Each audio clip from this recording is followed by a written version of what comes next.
السلام علیکم ورحمۃ اللہ وبرکاتہ۔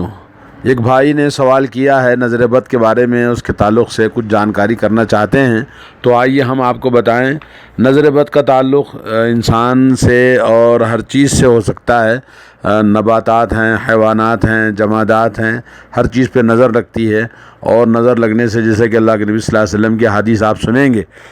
اور قرآن مجید سے بھی نظر بد کا ثبوت ملتا ہے، جیسا کہ سورہ یوسف میں آیت نمبر 67 اور 68 میں حضرت یعقوب علیہ السلام کے بیٹوں کے بارے میں جب انہوں نے کہا کہ ایک ہی دروازے سے سارے لوگ داخل نہ ہوں، تو اس سلسلے میں حضرت ابن عباس، محمد ابن کعب، مجاہد، الضحاک اور بہت سارے مفسرین نے کہا کہ اس بات کا خدشہ تھا، چونکہ ان کے بیٹے بڑے خوبصورت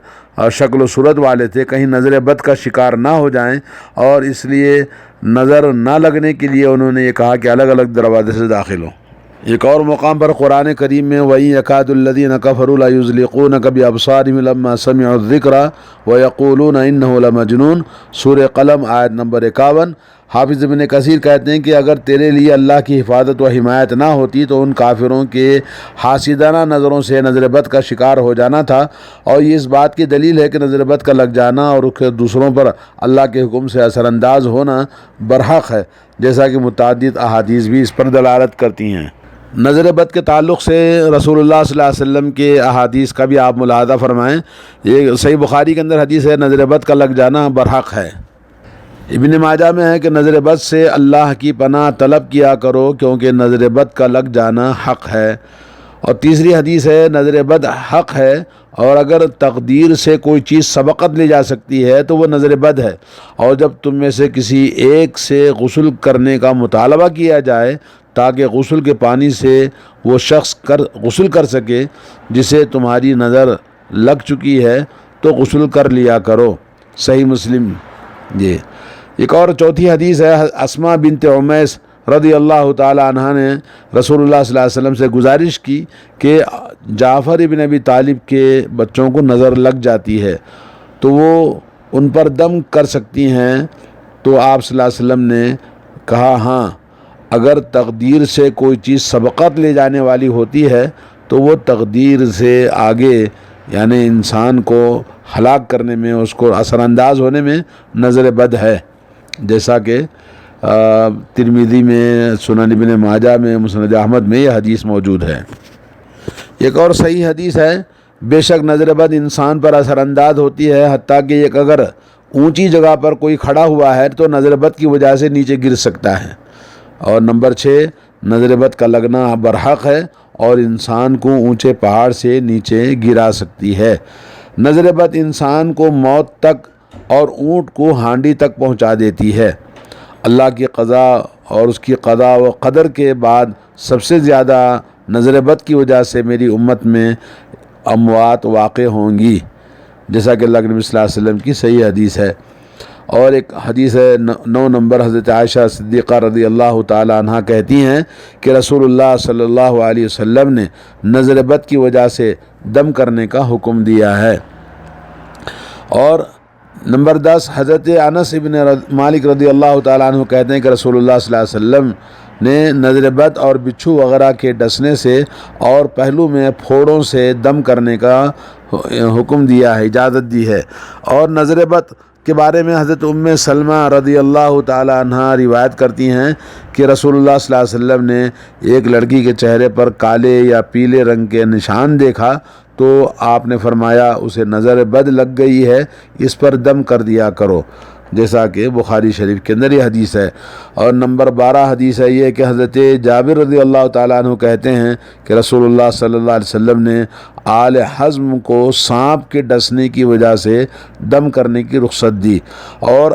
آپ نے اسماء بنت امیس سے پوچھا کیا وجہ ہے کہ میرے بھتیجے کمزور ہیں، کیا فقر و فاقے کا شکار ہیں؟ تو انہوں نے کہا نہیں، بلکہ انہیں نظر بد بہت جلد لگ جاتی ہے، تو آپ صلی اللہ علیہ وسلم نے فرمایا ان پر دم کر دیا کرو۔ یہ حدیث بھی نبی علیہ الصلوۃ والسلام سے صحیح مسلم کے اندر موجود ہے۔ نظر بد وہ تیر ہوتے ہیں جو نظر لگانے والے انسان کے نفس سے نکلتے ہیں، کبھی نشانے پر جا لگتے ہیں تو کبھی ان کا نشانہ خطا ہو جاتا ہے۔ جس شخص کی طرف یہ تیر متوجہ ہوتے ہیں اگر اس نے ان سے اور نظر بد سے بچنے کے لیے احتیاطی تدابیر اختیار کر رکھی ہیں تو وہ تیر نشانے سے خطا ہو جاتے ہیں، اور کبھی کبھار خود حسد کرنے والے انسان کو بھی وہ نظریں لگ جاتی ہیں۔ نظر بد اور حسد میں فرق: ہر نظر لگانے والا شخص حاسد ہوتا ہے اور ہر حاسد نظر لگانے والا نہیں ہوتا۔ اس لیے اللہ تعالیٰ نے سورہ فلق میں حاسد کے شر سے پناہ طلب کرنے کا حکم دیا ہے۔ کوئی بھی مسلمان جب حاسد سے پناہ طلب کرے گا تو اس میں نظر لگانے والا انسان بھی خود بخود آ جائے گا، اور یہ قرآن مجید کی بلاغت اور اس کی شمولیت اور اس کی جامعیت ہے۔ حسد بغض اور کینے کی وجہ سے ہوتا ہے۔ اس میں یہ خواہش پائی جاتی ہے کہ جو نعمت دوسرے انسان کو ملی ہے وہ اس سے چھن جائے اور حاسد کو مل جائے، جبکہ نظر بد کا سبب حیرت، پسندیدگی اور کسی چیز کو بڑا سمجھنا ہوتا ہے۔ خلاصہ یہ کہ دونوں کی تاثیر ایک ہوتی ہے اور سبب الگ الگ ہوتا ہے۔ نمبر 3 ہے کہ حاسد کسی متوقع کام کے متعلق حسد کر سکتا ہے، جبکہ نظر لگانے والا کسی موجود چیز کو ہی دیکھ کر نظر لگاتا ہے۔ اور نمبر 4، انسان اپنے آپ سے حسد نہیں کر سکتا، البتہ اپنے آپ کو نظر بد لگا سکتا ہے۔ نمبر 5، حسد صرف کینہ پرور انسان ہی کرتا ہے، جبکہ نظر بد ایک نیک آدمی کی بھی لگ جاتی ہے، جبکہ وہ کسی چیز پر حیرت کا اظہار کرے اور اس میں نعمت کی چھن جانے کا ارادہ شامل نہ ہو، جیسا کہ عامر بن ربیعہ کی نظر بد کا سہل بن حنیف کو لگ گئی تھی، حالانکہ عامر بدری صحابی میں شامل تھے، مگر ان کی نظر لگ گئی سہل بن حنیف کو۔ اور نظر بد کے اثر سے بچنے کے لیے ضروری ہے مسلمان جب کسی چیز کو دیکھے اور اسے وہ پسند آ جائے تو زبان سے ماشاء اللہ یا تبارک اللہ کے الفاظ بولے، تاکہ اس کی نظر کا استحسان برا اثر اس پر نہ پڑے۔ اور رسول اللہ صلی اللہ علیہ وسلم نے حضرت سہل بن حنیف رضی اللہ تعالیٰ عنہ کو یہی تعلیمات دی تھیں۔ جن کی نظر بد انسان کو لگ سکتی ہے، تو اس سلسلے میں حضرت ابو سعید خدری رضی اللہ تعالیٰ عنہ سے روایت ہے کہ رسول اللہ صلی اللہ علیہ وسلم جنات اور انسانوں کی نظر بد سے پناہ طلب کرتے تھے۔ پھر جب سورہ معوذتین الفلق والناس نازل ہوئیں تو آپ صلی اللہ علیہ وسلم نے انہیں پڑھنا شروع کیا، باقی دعائیں آپ نے چھوڑ دی تھیں۔ جی، یہ ترمذی اور ابن ماجہ اور صحیح ابن ماجہ کی حدیث بخاری مسلم کے اندر بھی آئی ہیں۔ اور اسی طرح ام سلمہ رضی اللہ تعالیٰ عنہ کہتی ہیں کہ آپ صلی اللہ علیہ وسلم نے ان کے گھر میں ایک لڑکی کو دیکھا جس کے چہرے پر سیاہ نشان تھے، تو آپ نے فرمایا اس کو دم کر دیا کرو، اسے نظر لگ گئی ہے۔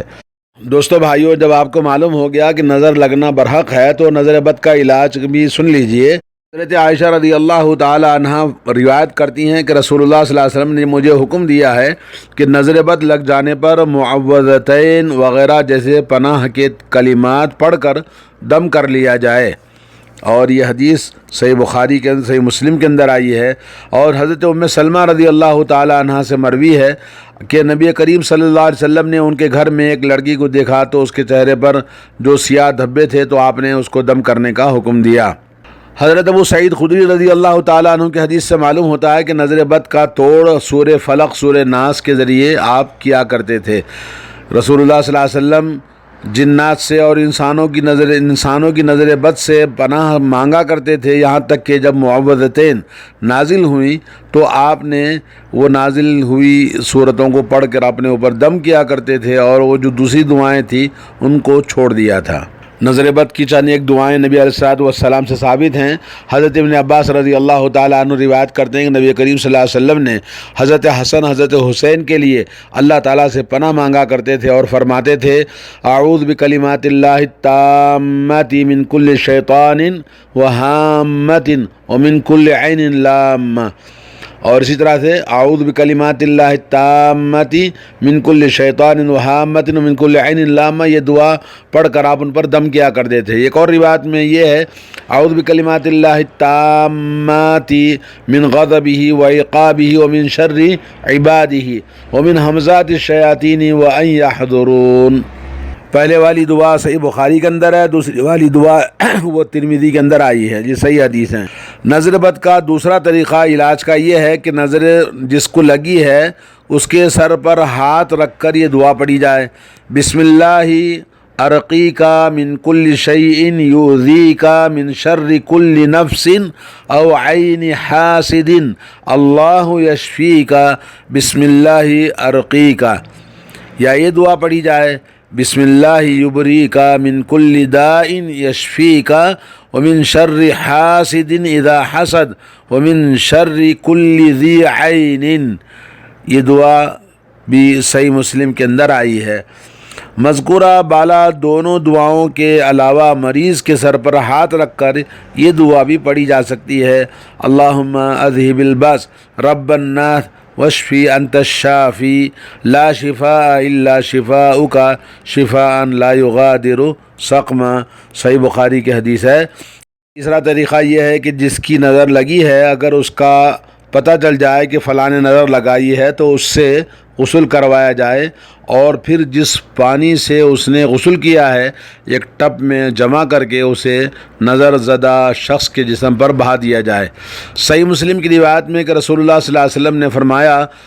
کہ اذا استغسلتم فاغسلوا، جب تم سے غسل طلب کیا جائے تو تم غسل کر کے دے دیا کرو، یہ صحیح مسلم کی حدیث ہے۔ ایک طویل روایت میں موجود ہے کہ حضرت سہل بن حنیف رضی اللہ تعالیٰ عنہ بڑے خوبصورت اور بڑے سفید رنگ کے جسم کے مالک تھے۔ وہ ایک مرتبہ غسل کر رہے تھے تو ان کے قریب سے حضرت عامر بن ربیعہ رضی اللہ تعالیٰ عنہ کا گزر ہوا۔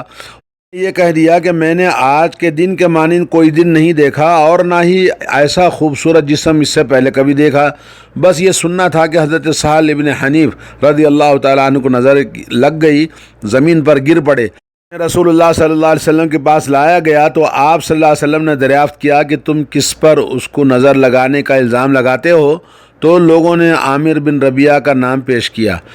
پس نبی کریم صلی اللہ علیہ وسلم نے عامر کو بلا لیا اور ان پر غصہ ہوئے اور فرمایا، علی ما یقتل احدکم اخاہ حل اذا رأیت ما یعجبک برکت ثم قال اغتسل لہ، کس وجہ سے تمہارا ایک اپنے بھائی کو قتل کرتا ہے، اور جب تم نے ایسی چیز دیکھی جو تجھے اچھی لگی تو تم نے اس کے حق میں برکت کی دعا کیوں نہیں کی؟ پھر آپ صلی اللہ علیہ وسلم نے حضرت عامر کو حکم دیا کہ ان کے لیے غسل کریں، تو انہوں نے غسل کر کے پانی دیا، چنانچہ ان کا غسل کیا ہوا پانی ان کے اوپر ڈالا گیا تو پھر وہ اچھے ہو گئے۔ عامر نے اپنا چہرہ، اپنے ہاتھ، اپنی کونیاں، اپنے گھٹنے، اپنے قدموں کے اطراف اور اپنے ازار کے اندرونی حصے کو ایک برتن میں دھویا، پھر ایک آدمی نے اس پانی کے پیچھے سے سہل کے سر اور کمر پر ڈالا، پھر اس برتن کے سارے پانی کو اس پر انڈیل دیا، تو پھر سہل ابن حنیف تندرست ہو گئے، لوگوں کے ساتھ واپس گئے اور انہیں کوئی تکلیف بھی نہیں پہنچی۔